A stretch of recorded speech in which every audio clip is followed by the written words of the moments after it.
great to be in Australia. It's my very first time ever in my life being in Australia. And aside from the 15-hour lag, I find it so warm, inviting, just like being in Canada. That's where I'm from, Ottawa, Canada. We've been on a tight schedule and meeting all kinds of people. And I'm surprised that even though the time shift is great, the similarities are great. We're both huge countries. And we're about 25, 30 million people. I'm also impressed at how similar we are, but you guys are clearly, you're clearly much more dedicated than designers in Canada, because I'm amazed that all of you are willing to get up at the middle of the night to hear me speak. So let's get into it. He said I'm going to talk about doing good, and we live in a remarkable time. This is a very special time right here, right now, because although we've been talking about print and the internet and new media in the future, as Nicholas Negroponte from MIT tells us, for the majority of the people on the planet, the internet remains a rumor today. Most humans don't have never seen, have never touched, felt, looked, tasted the internet. And yet, in the next 10 years, that's going to change. In the next 10 years from today, the majority of human beings will have engaged with this remarkable time. Now, we talk about, how many of you are familiar with the idea of the digital divide? Have you heard this before, digital divide? We've got the rich and the poor, and those who have the technology, the rich can get richer and the poor can get poorer. And there's two potential outcomes over the next 10 years, and we have a huge power on deciding what's going to happen. Because we can either see the next 10 years being a place where when people first get the internet, that they're going to be a part of something wonderful, that they're going to have access to knowledge and communications and medical ideas, conflict resolution, democracy, or it can just be one more way we can convince huge populations that they need to consume more stuff to belong as part of the world culture. A friend of mine, Professor Brook from Salzburg, Austria, he describes the space we've been in as 4 screens. He talks about the first screen being the movie screen. A group of us together, a community like this, get together and have an experience where information is sent to us. And then the second screen was where that screen moved into our homes, into our private spaces, and we have an interaction which is somewhat interactive, but really not very much. We can choose channels.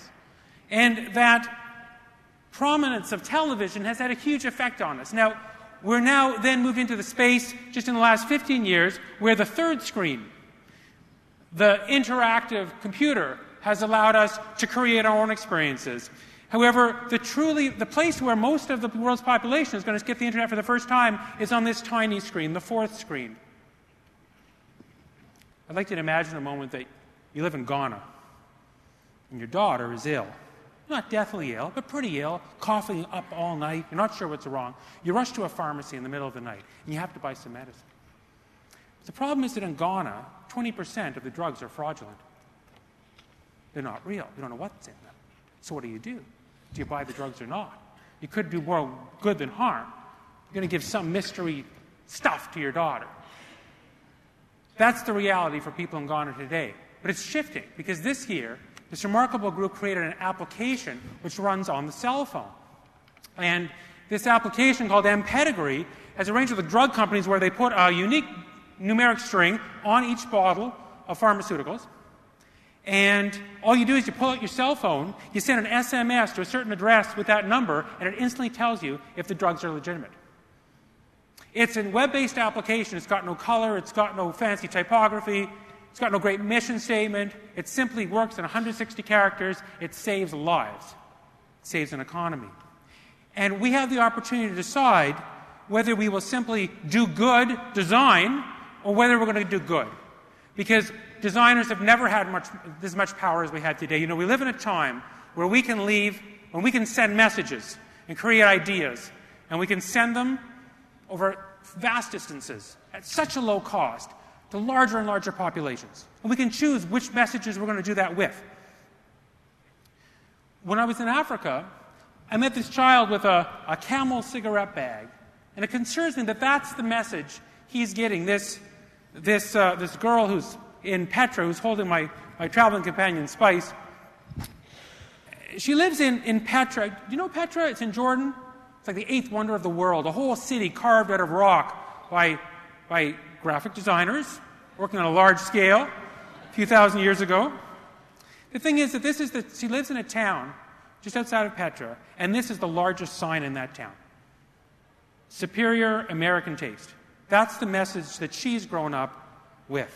Now, as I travel through the Middle East, I found a lot of examples of cases where people are being said, we have to look and feel and taste and smell and smoke like these good European, Canadian, Australian kind of looking good people if you're going to really matter in this world.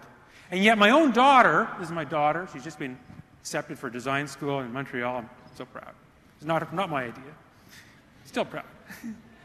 She's never seen a cigarette billboard. Because in Canada, as in Australia, we recognize the value that it takes more than parents to raise children. It takes a whole society that recognizes the power of messaging. And indeed, as she grows, as she ages, I hope she'll make great decisions about how to use tobacco or not. I also think she'll move into an age where there's less focus on the Michael Jackson funerals and the headlines of the day, and more focus on the things that are happening every day on our planet. This is a time of unlimited hope. We've never had much more power. We've never had so much possibility, but at the same time, things have never seemed quite so fragile. And every one of these major stories is one that designers have a role to play. So we can decide our lives are just about creating great design, or we can decide to do good. And that's what I'm here to encourage you to do. To not just do good design, but to do good. This is the most influential piece of design I think I've experienced in my life. Do you recognize it? Does anyone recognize it's from Far From Home? It's the ballot that allowed George Bush to beat Al Gore in that very famous election back in 2000 in Florida, where 3,000 votes separated these two presidential candidates. And we don't tend to think about it as design. We think of design as all the glamorous, amazing, award-winning projects that are all over the city this week. And yet this is a horribly failed piece of information design. You see, the way it worked was, way up at the top there, if you wanted to vote for George Bush, you had to kind of poke a rod into that first hole, knock out a little piece of cardboard. And you have to understand the Americans, when they vote for everyone from the president to the senator to the governor all the way down to the janitor for the local school all at once. So you rush into that voting booth, you're moving real quick because you got a lot of work to do.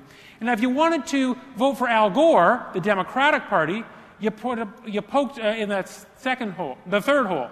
You poked in the third hole, because if you poked in the second hole, you had inadvertently voted for Pat Buchanan, who was a radical right-wing fundamentalist, way over there on the next page. And it happened that in Palm Beach County, 50,000 blacks and Jews voted for Pat Buchanan. And even Pat himself said, that doesn't make any sense to me. And certainly 50,000 was enough to turn the election. It was enough to create a war in Iraq. It was enough to stop the United States from signing the Kyoto Accord. It was enough to stop condoms and AIDS drugs being sent out across Africa. And when we see the power of design then, just to be fair, by the way, because I'm obviously kind of maybe probably a little left wing. In 2004, George Bush again was running against John Kerry. Cuts both ways. In this ballot, do you think after 4 years after such a disaster, the Americans will learn to design a better ballot? No. Top of here, you wanted to vote for John Kerry, for the Democrats. You had to mark a little mark, and the color there is mine. There was no color up there. So you had to mark a mark in the 6 box and take your pen and rub that out. If you wanted to vote for George Bush, way down at the bottom of the list, and his pal Dick Cheney, you had to fill in the 4, which is not right next to the arrow, but way up there at the top of the page. Absolutely bizarre. Fortunately, the AIGA, which is the American version of AIGA, has been working on ballot reform. The point I'm trying to make is that design isn't just about the aesthetic. It isn't about just delighting each other. It isn't about creating remarkable experiences. It's life and death. I did some research and I discovered the largest source of accidental death in Melbourne is traffic accidents. Is that a design problem we can solve? I think so. This is a shot of a standard traffic light scene at night. Took the shots in Brisbane. This is the same shots for how they're seen by someone who's completely colorblind. And I guess if you kind of squint, you can see that the light is a little higher, a little lower at night. But it's a little hard to see. Now, in Canada, we're testing a new kind of traffic light. And these were developed for colorblind people. The way this works is the red is a square rather than a circle. And there's two of them rather than one of them. And they're far apart so you can see the pattern. So we now have color as a secondary cue. We also have the shape and the frequency, all of these different cues to help someone see that traffic light and know what to do when they get there. And just as with so much design for accessibility, when we design for the extremes, we find everyone benefits. Everyone enjoys the new traffic lights, not just someone who is colorblind. It helps someone who's distracted.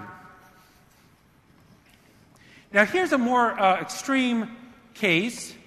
This girl is wearing a piece of equipment which is designed for quadriplegics to navigate the internet. She can, by blowing air into that tube or sipping and puffing air through the tube, as well as moving her neck, she can move and click a mouse pointer on the screen, even though one doesn't have any use of any of your muscles for below your neck.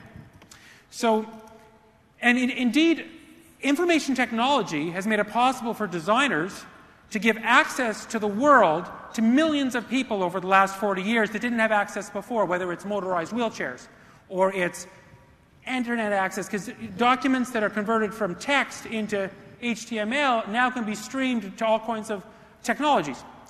And indeed, we tend to think about when we take care of people with accessibility issues and disabilities and difficulties, we think we're doing the right thing. We're not leaving anyone behind. Maybe there's 1 or 2% of people who are blind or deaf, and we got to take care of them too.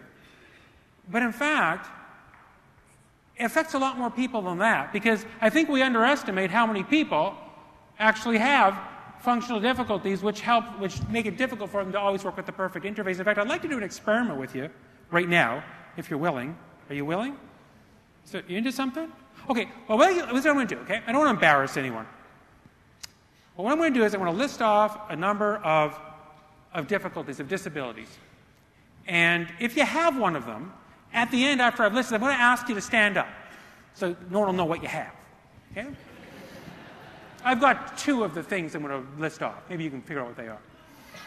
So, if you have a hearing impairment, if you're blind, if you're in a wheelchair, if you're colorblind to any degree, if you have a learning disability, if you have ADD, if you're having trouble finding it easy to keep listening to what I'm saying, if you've ever had an arm in a cast for more than 3 days, if you're ever on the bus trying to use your cell phone while holding groceries in one arm, if you have trouble falling asleep at night, any of these things, just stand up, please, right now, if you don't mind. Let's see how... Oh, my goodness. No. Holy moly, I wasn't really expecting that. Okay, and if you're planning on living past the age of 50, could you stand up too? Because your eyesight's probably going to dim out at a certain point. So stand up a little bit, okay? So what do I do, designer friends of mine? I'd like you to look left and look right and say, when you're designing products, interfaces for people with disabilities and difficulties, this is the audience you're designing for. Is that what you expected? Please, have to take your seat. Thank you very much. Look, the most known commercial brand in the world is Coke.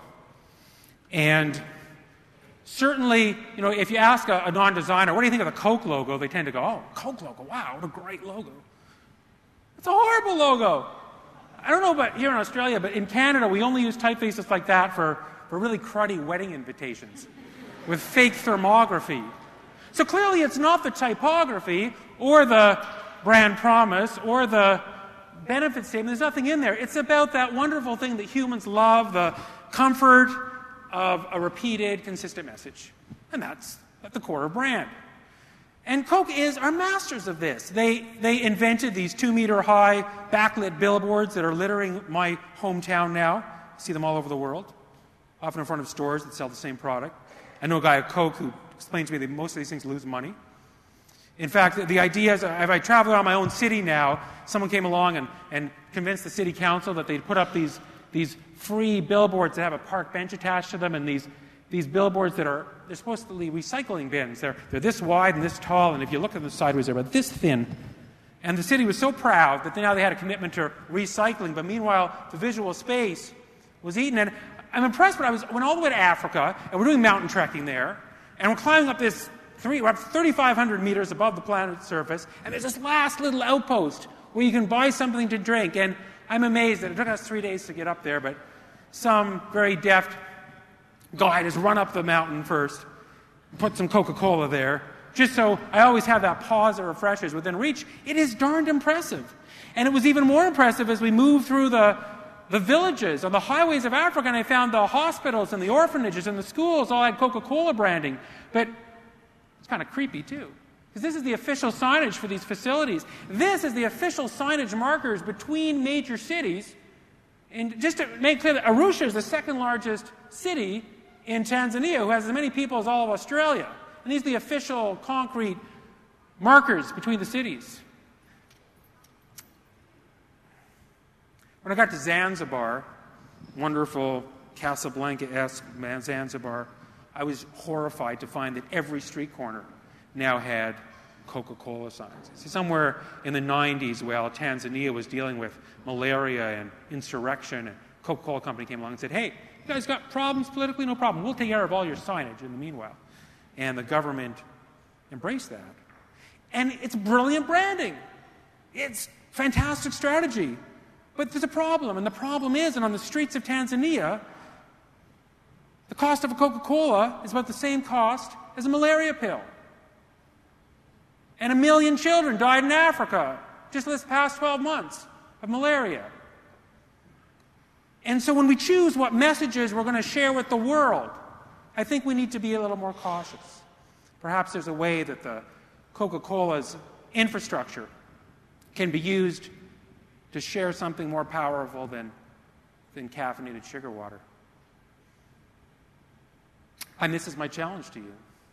Because as we get involved in an increasingly global community, we know that what insulates us against the downside of globalization is the principles that we carry in our professionalism. What will hold our local culture together is how it's manifested. In a world where the very alphabet we learn is being owned by others, where... Can you name that typeface?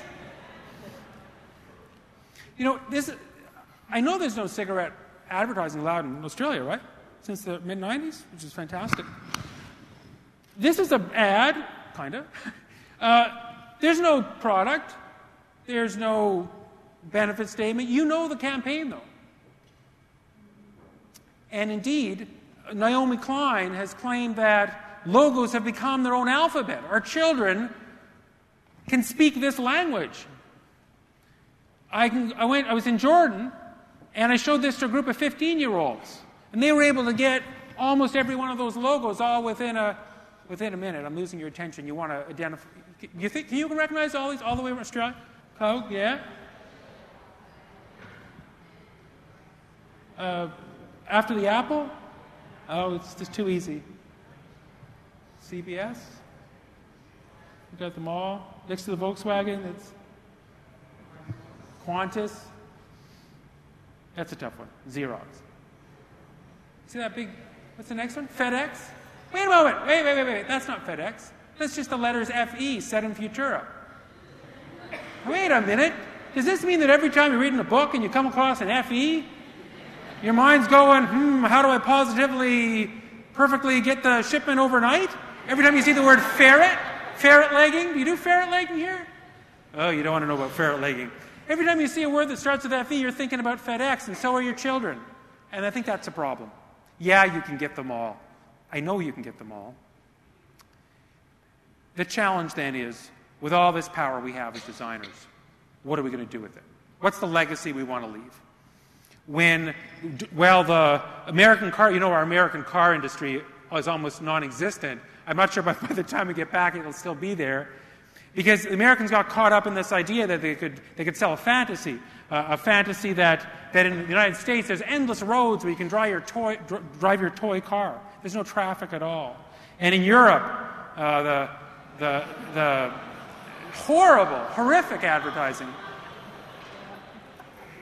to make the point of a tool, a car, becomes a style object. Meanwhile, the Japanese, cleverly using an American idea of continuous improvement, figured out how to reinvent the car. They went in a 15-year period from creating cars that we would just point and laugh at, like, oh, you're driving a Honda lawnmower there, to cars that are now the number one choice. In the United States today, the Camry is the number one family car. And Americans pay $3,500 more for that car than the American counterpart. So that means that we live in an age where Americans have learned the value of better design, and they're willing to invest in it. So in a world where we're told we have to drive down price, companies like Toyota or Apple are showing that people appreciate good design. And indeed, the awareness of good design has changed how we see things. Now, sometimes there is no competition for a product in terms of direct competition, but for cigarettes, the competition is public education.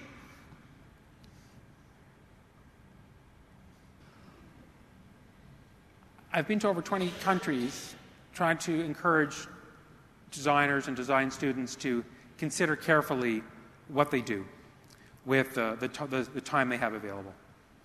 And we've seen a transformation of how things are sold, because as the population gets more clever about how they deal with advertising,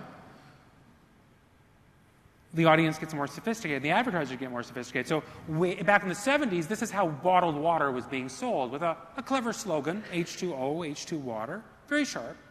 But in a time when water is scarce, sex is being used to sell water.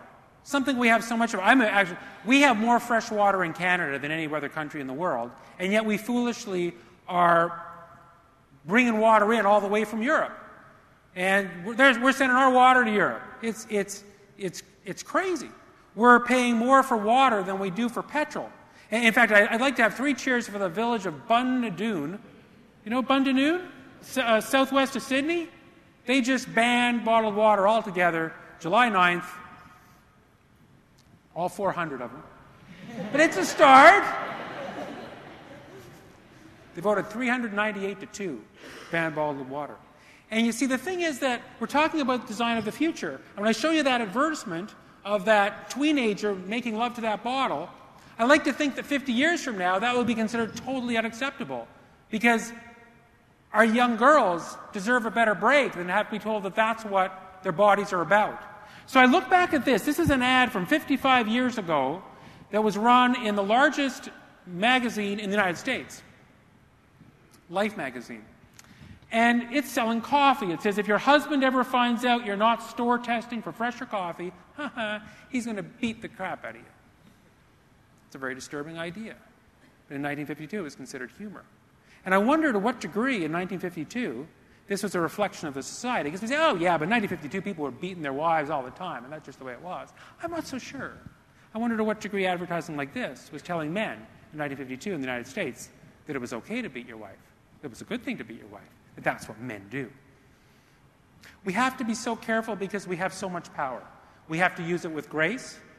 And, you know, the idea of using women to sell stuff, using sex to sell stuff, it's not a new idea, but it's something that needs to be checked. And indeed, in the early 90s, it seemed that a certain amount of feminism had pushed this stuff away, but it swung right back. And so my daughter grows up in a world where this type of perception, this god-awful way of trying to sell stuff that should be either exist or exist in a different way, cannot be fixed by doing the same thing to men. This is a billboard in Beirut selling a cigarette, and if you don't know French, the slogan is "Liberté toujours," always free. And the sad thing, they've even branded his body with the shackles of this addiction. Here we're selling, what are we selling here?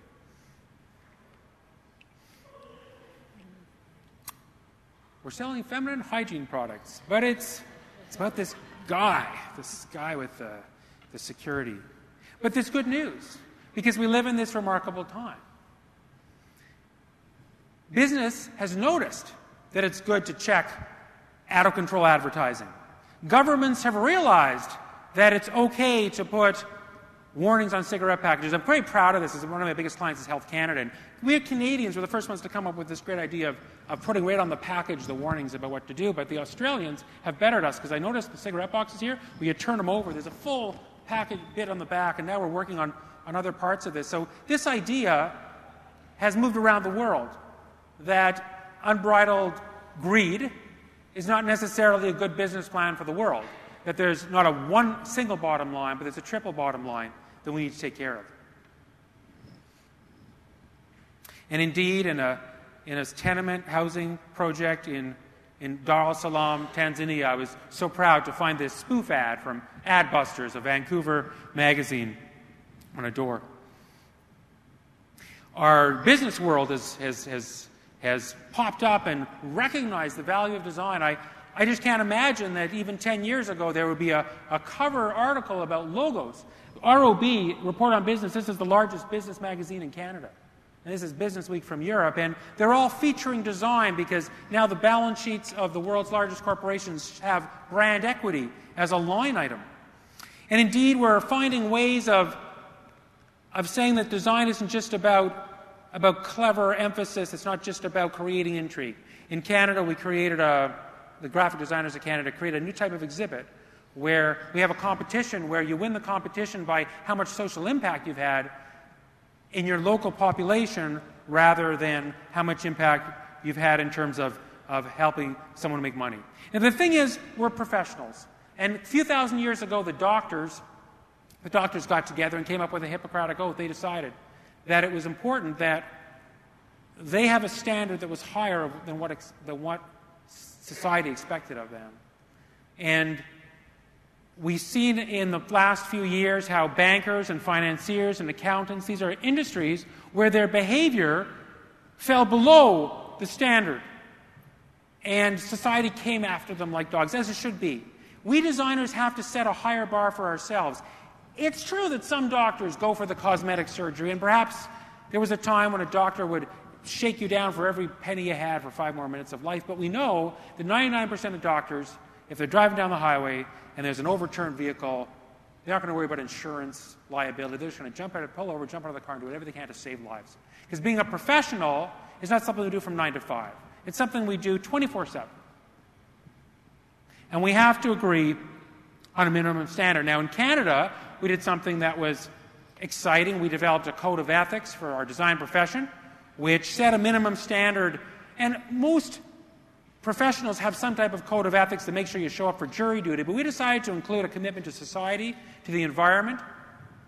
And there's other countries around the world have done similar things. And the work we've done in Eco-Grata internationally, in Canada, it's found its way into the standards of practice in the AIGA in the United States. It's now being used as a sample for 600,000 Chinese design students. Can you imagine? Just this year, the Graphic Designers of Canada has adopted a new level of sustainability practice, a charter for minimum behavior for designers. And I know that here in Australia, there is not a formal code of professional conduct, a minimum standard in the design professions. And I'd love to see that change. I'm wondering how many of you would be willing to back the idea that we have a minimum standard for designers in Australia that says we have to take care of the environment. We have to take care of society. I really appreciate you giving me so much time. I know it's almost lunch, and I won't take much more of your time. But I do want to compel you to this, because I know I'm sure that I've entertained you to some degree today.